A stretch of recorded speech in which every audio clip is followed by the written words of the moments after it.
The FIA Karting European Championship makes a triumphant return to MotorLand Aragón in Spain.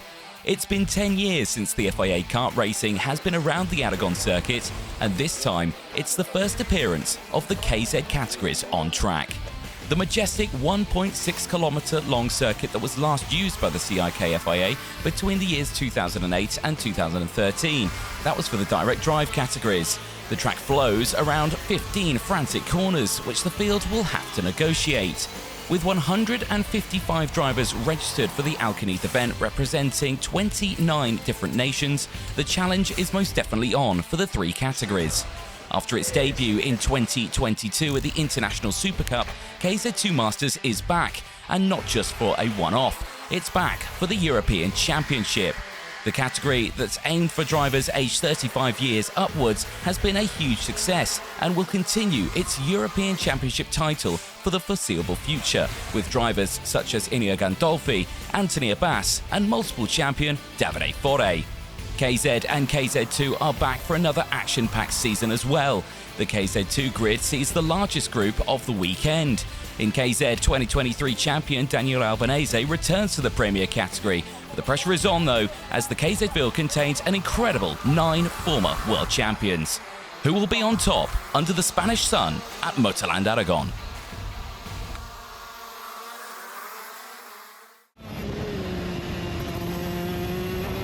Let's dive on board with former FIA Karting World Champion Pedro Hilbrand for a lap around MotorLand Aragón. Turns 1 and 2, the two right-handers are both incredibly fast corners and can be very demanding on a driver. Drivers are keen to get on the power here as you head down into the lowest part of the track at turns 4 as you quickly shift down to third gear. Now the climb up the 300-metre long infield straight to the highest part of the track, shifting all the way to 6th gear into the heavy braking zone of turn 7. A good exit here is needed as you start the downhill descent into the flat-out kink of turn 8 and into the highly challenging turn 9. It gets bumpy under braking, so good car control is needed. You exit out into the fast and technical sector 3. Good kart rotation is needed as it twists and turns downhill towards turn 13. 2 more turns remain as you go flat out through turns number 14 and a quick controlled jab on the brake for turn 15 as you end the lap here at MotorLand Aragón in Spain.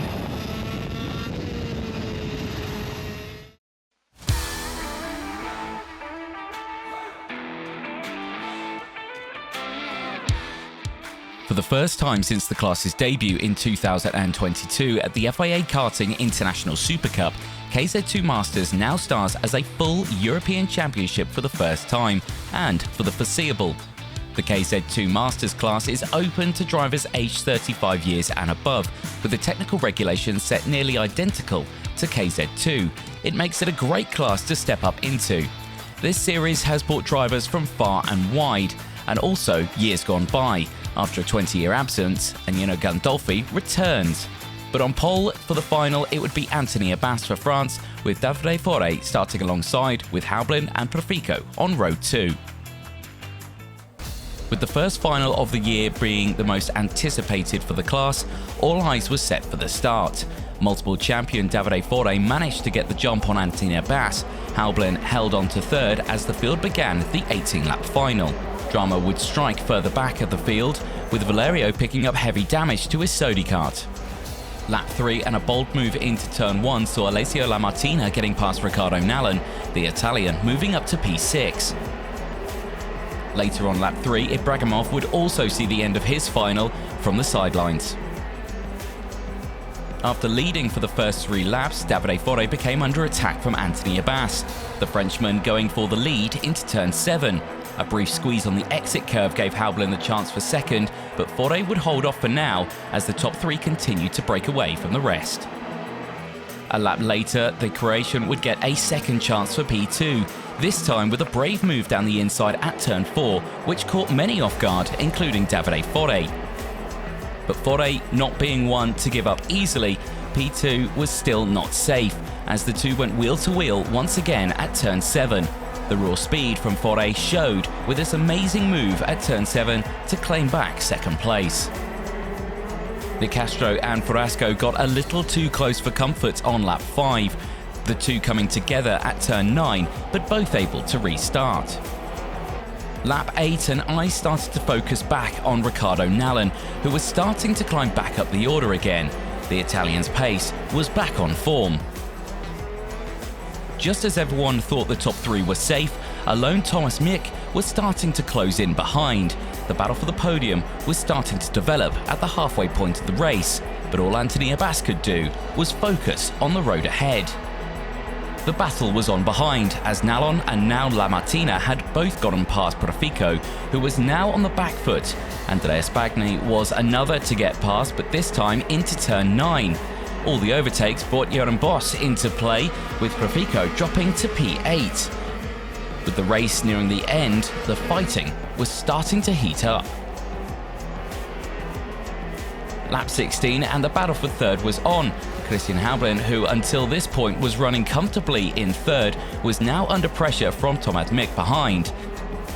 Abbasse and Fore had broken away, leaving the fight between them to just the two of them, but only with close attempts. The final lap and Anthony Abbasse was looking to set his third win of the weekend. The pole sitter from qualifying was flying. The battle for P3 still raged on as Thomas Mick would get through on the last corner with Nallon in tow. But the final would go the way of the Frenchman, celebrating in style across the line to claim his first final win of the season. Abbasse would now lead the championship by 6 points ahead of Davide Fore. Was this a sign that this could be Abbasse's year? Only time would tell, but for now he can relax and enjoy the celebrations to come as the championship heads to Italy for round 2.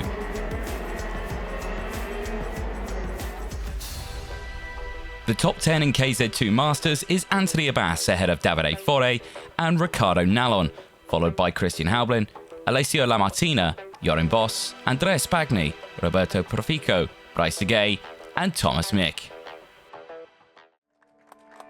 After an unfortunate post-race penalty, Mick would drop to P10, giving Nallon P3. Davide Fore settles for P2 and Anthony Abbasse can embrace a final win to start the season off. The championship now heads to Italy with Abbasse on top. Yeah, I'm very happy about this race. So we enter on the championship in a good position. I was a little bit scared to don't be on the top because I don't make many races to prepare myself, and because now I'm a masterclass driver and I have another job, but we train a lot and our work pay today, and I'm so satisfied. Yeah. I'm so happy, honestly, to work with the team where I'm staying. So I want to say thanks to Birlar, to Ronnie Sala, to VT Racing, because they give an amazing job for me. I appreciate a lot what they do, and I believe, honestly, we did a very good weekend, because I know we want to win, but second place can be also, considering all the situation, a good result. So I think we need to be very focused in everything, and both of us, we will be focused, I know, and then we will see what will happen. Allora, diciamo che è partito tutto bene il fine settimana. The weekend started well. From qualifying, we managed to start in third position, and from the heats, we realised that we could be competitive. Too bad that in the third heat we had technical failure, but nevertheless, let's say that the heats and the final went very well. Però, diciamo, la heat e la finale sono andate molto bene. Very good race. Both drivers was very tight, and so we are really happy for this first round. Our way is completely different. We do many races in here, many days of test, and this is not possible with Anthony. And so we try to get the maximum result like this with what we have, with the time we have.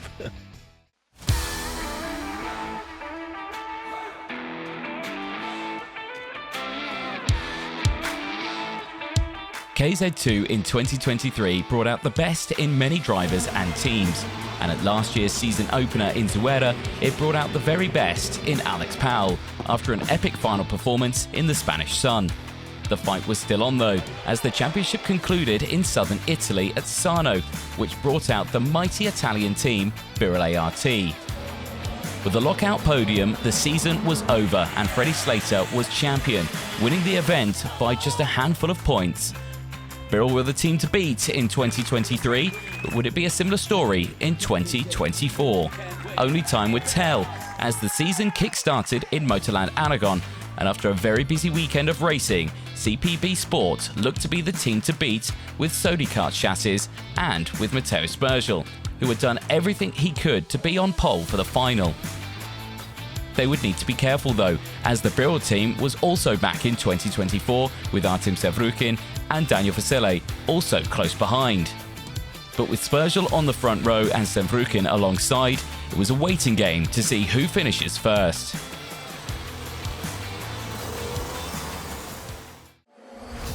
The start of the KZ2 final was perfectly timed by third on the grid Daniel Vasile, who took the lead going into turn 1.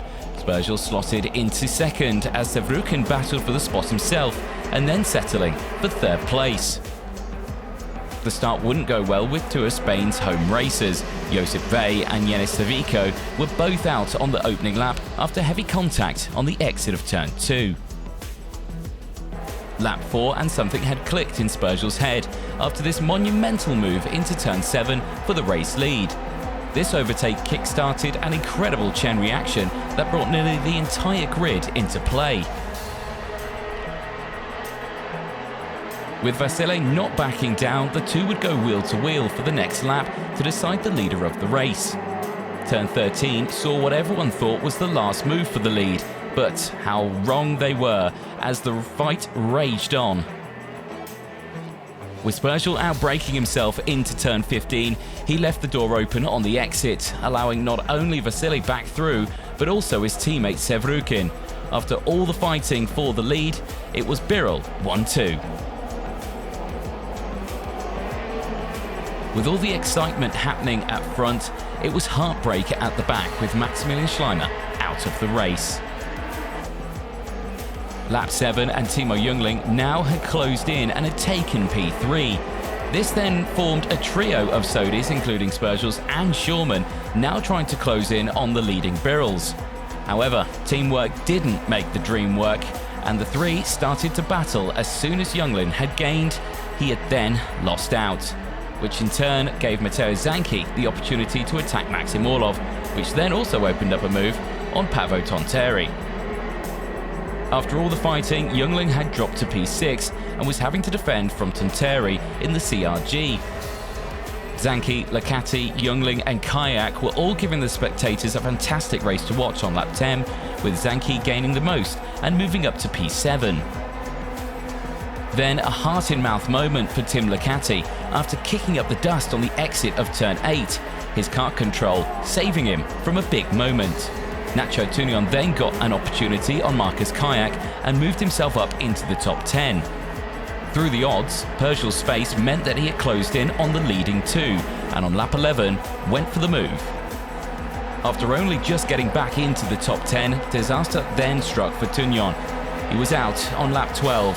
Contact with Marcus Kayak meant their final was over in Spain. This scary moment saw Nicolas Roux and Nicola Rossini colliding at turn 9, which resulted in both of them retiring. The last lap and the top 4 were only separated by 0.5 of a second, but everyone was watching Orlov, who had closed in and went for the move for P3 into the very last corner. But it would be Daniel Vasile crossing the line first, taking the win by only 0.1 of a second ahead of Matteo Spergel. Despite winning the final, Spergel's performance in the heats and superheats means that he remains championship leader, but that didn't bother Vasile as he was on top in the final.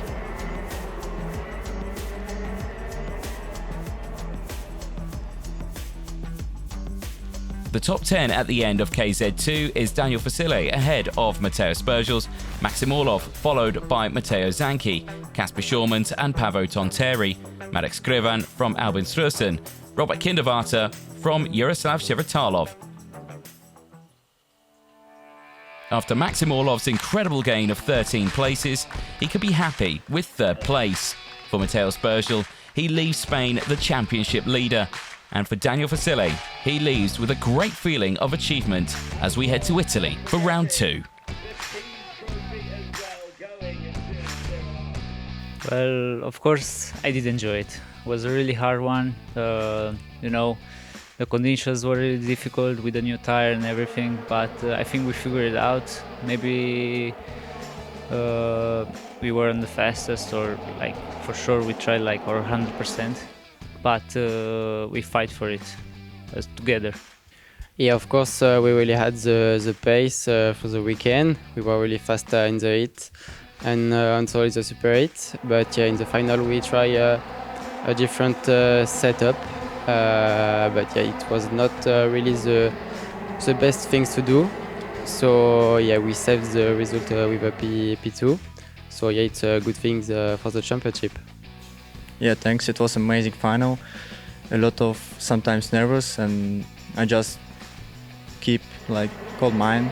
We did a good job. We every hit changed the setup of the chassis to find the good one, and yeah, finally we find it, and the result has come. Like Daniel said, we definitely weren't the quickest this weekend. We've managed to stay in the sharp end all weekend through Daniel's experience and through the team doing the absolute best we can. And like you said, we bring the result home, and it's a result from everybody in the team.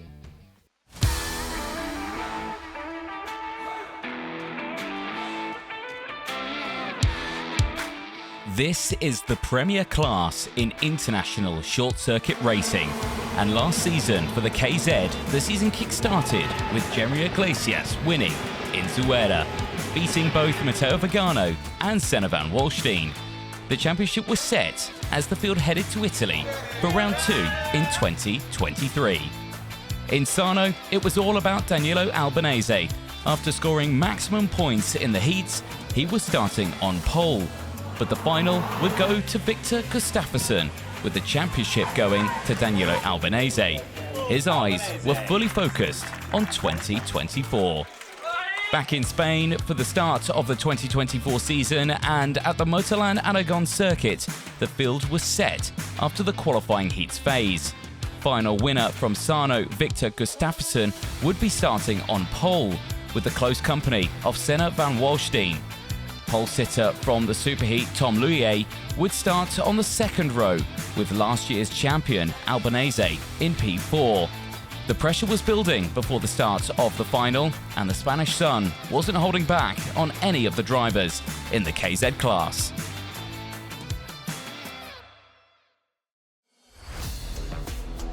The start of the final, and it was the perfect getaway for pole sitter Gustafsson, with Van Walstijn and Albanese slotting into second and third. David Trefilov tried to gain places early doors, moving up into P5 at the start.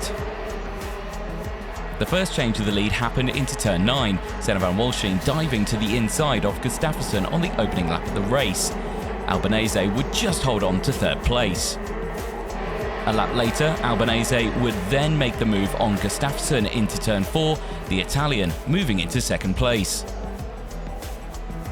The onboard view from Emilian Denner showcasing just how demanding and close the racing is in KZ.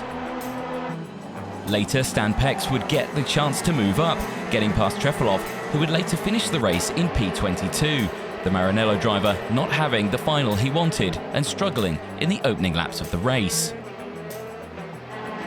All was going well for the field until a slight misjudgment of the brakes from Jorge Pescador put him wheel-to-wheel with Emilian Denner on the exit of turn 9, the two swapping places for 8th place on lap 6. Lap 7, and it was now the turn of Giuseppe Palomba to go for the move on Pescador. That would also open up the door for Hiltbrand to attack, but with him on the outside, Hiltbrand would launch an amazing switchback move and continued the fight all the way up the hill to turn 7. first getting the move done on Palomba and then on Pescador in an amazing show of racecraft. Pescador would then get swallowed by the pack behind.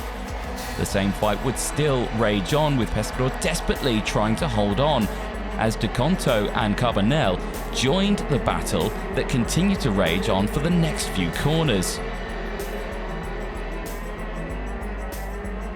Travasanuto was another driver also making moves, getting past Stan Pex for P4.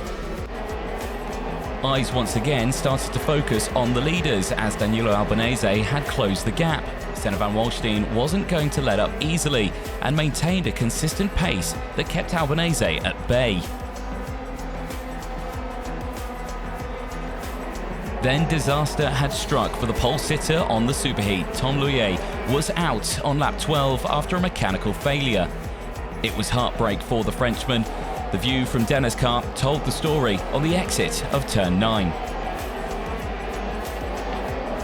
On lap 15, the same view would show Paolo De Conto making the move at turn 4, moving up into P8.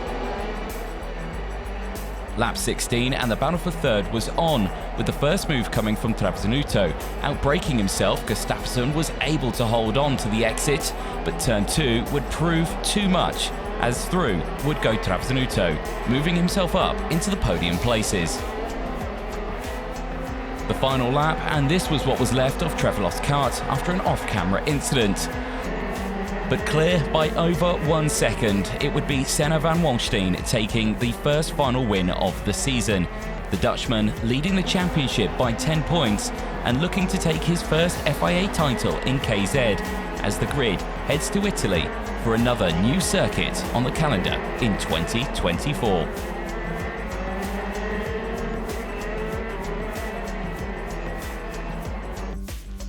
The top 10 at the end of KZ is Senna Van Walstijn ahead of Danilo Albanese, Lorenzo Travasanuto followed by Victor Gustafsson, Stan Pex from Pedro Hilbrand, Giuseppe Palomba, Emilian Denner, Jorge Pescador and Jeremy Iglesias. For Lorenzo Travasanuto, a P3 finish is a great step in the right direction. For Danilo Albanese, his P2 finish helps his fight to defend his title. And for Senna Van Walstijn, a P1 in Spain opens up the chance of being champion in 2024. All weekend I had a really good feeling. I felt like we had some pace left. And yeah, we see coming through the heats, we're always moving forward. Last heat we won, this morning we won. So yeah, coming into the final, I know it's a bit tricky with these tires, especially when you run behind somebody.